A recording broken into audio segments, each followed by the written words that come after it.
क्या आप जानते हैं इस संसार में और ब्रह्मांड में या आपके शरीर के बाहर जो भी तत्व हैं वो सभी तत्व आपके अंदर भी हैं, और जो सभी तत्व आपके अंदर हैं वो सभी तत्व इस संसार में हैं।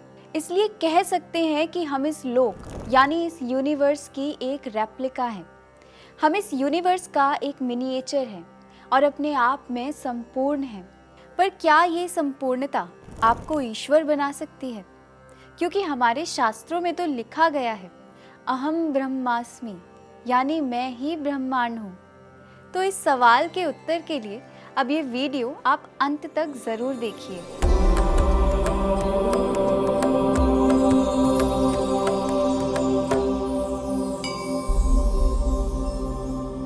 हरिओम, सात्विक जीवन में आपका स्वागत है। मैं डॉक्टर नेहल शर्मा, सात्विक जीवन के इस पथ पर आपकी सारथी।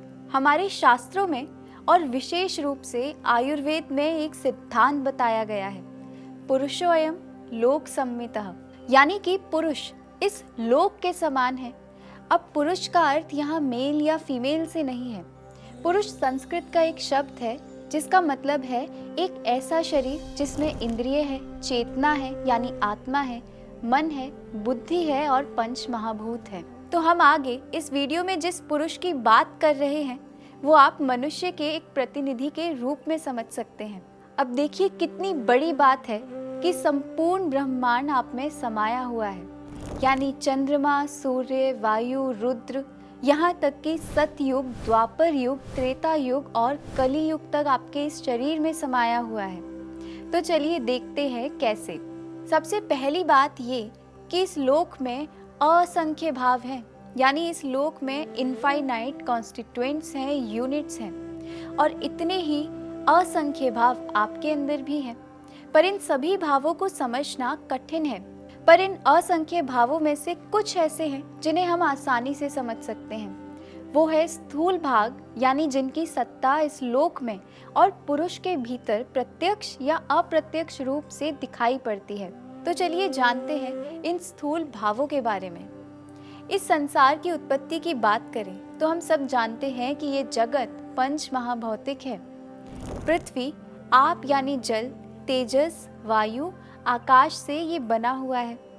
पर इसमें साथ ही संसार की उत्पत्ति का एक महत्वपूर्ण घटक है, वो है अव्यक्त, यानी परमात्मा जो निराकार है और चेतन है।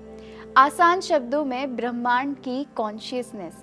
यही 6 भाव यानी पंच महाभूत और अव्यक्त मिलकर पुरुष बनाते हैं।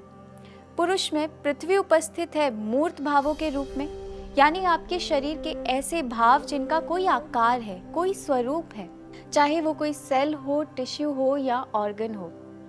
जल पुरुष में उपस्थित है क्लेद के रूप में, यानी मॉइस्चर के रूप में। जहाँ जहाँ मॉइस्चर या द्रव्य हमारे शरीर में है वहाँ वहाँ है जलीय तत्व।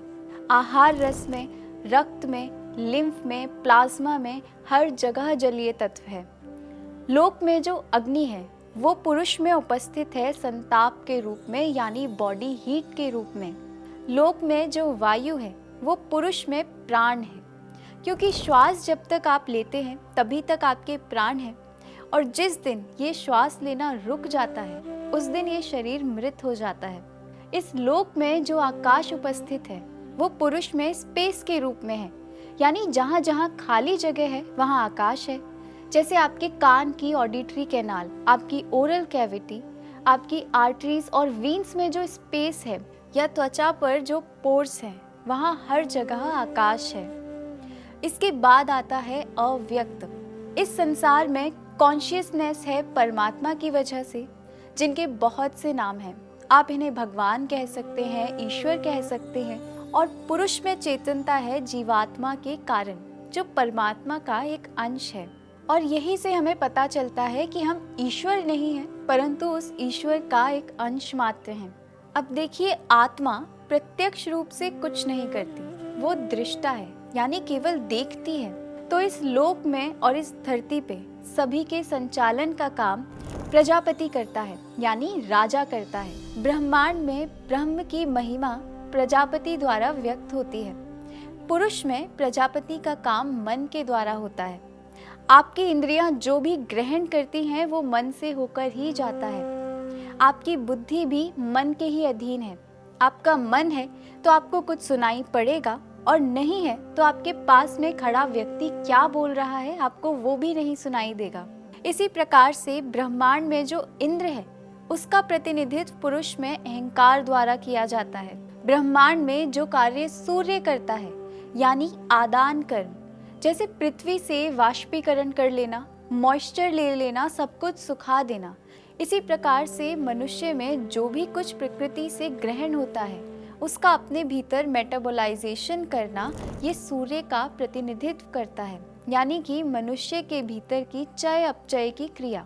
सोम यानी चंद्रमा आपके भीतर का उल्लास है, बिल्कुल उसी प्रकार से जैसे चंद्रमा के प्रभाव से धरती पर समुद्र में लहरें उठती हैं।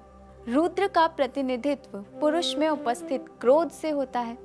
संसार में जो वसु है वो पुरुष में सुख के रूप में है। मरुत यानी वायु शरीर में उत्साह का प्रतिनिधित्व करते हैं। इस संसार का अंधकार पुरुष में अज्ञान के रूप में है और प्रकाश ज्ञान के रूप में।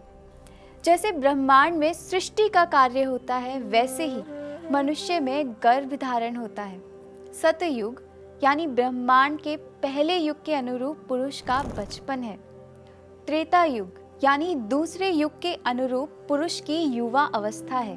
द्वापर युग यानी तीसरे युग के अनुरूप पुरुष की वृद्धावस्था है। और कलियुग जो कि अंतिम युग है, इसके अनुरूप पुरुष की निर्बलता और उसमें होने वाली व्याधियां हैं। जैसे इस ब्रह्मांड का विनाश एक दिन निश्चित है, वैसे ही पुरुष की मृत्यु होती है। और ये सब जानकारी हमें पता चलती है चरक संहिता में लिखित आत्रेय पुनर्वसु और उनके शिष्य आचार्य अग्निवेश के संवाद से। सबसे महत्वपूर्ण बात अब ये है कि ये सिद्धांत हमें विद्वान बनाने के लिए नहीं समझाया गया है। इससे समझना हमें ये है कि ये सारा संसार हमारा है। जैसे हम अपने घर में किसी वस्तु को हानि नहीं पहुंचाते और अपने घर का संतुलन नहीं बिगाड़ते, वैसे ही इस संसार में प्रकृति में भी किसी वस्तु का संतुलन हमें नहीं बिगाड़ना है, किसी को हानि नहीं पहुंचानी है और अपने धर्म का पालन करना है।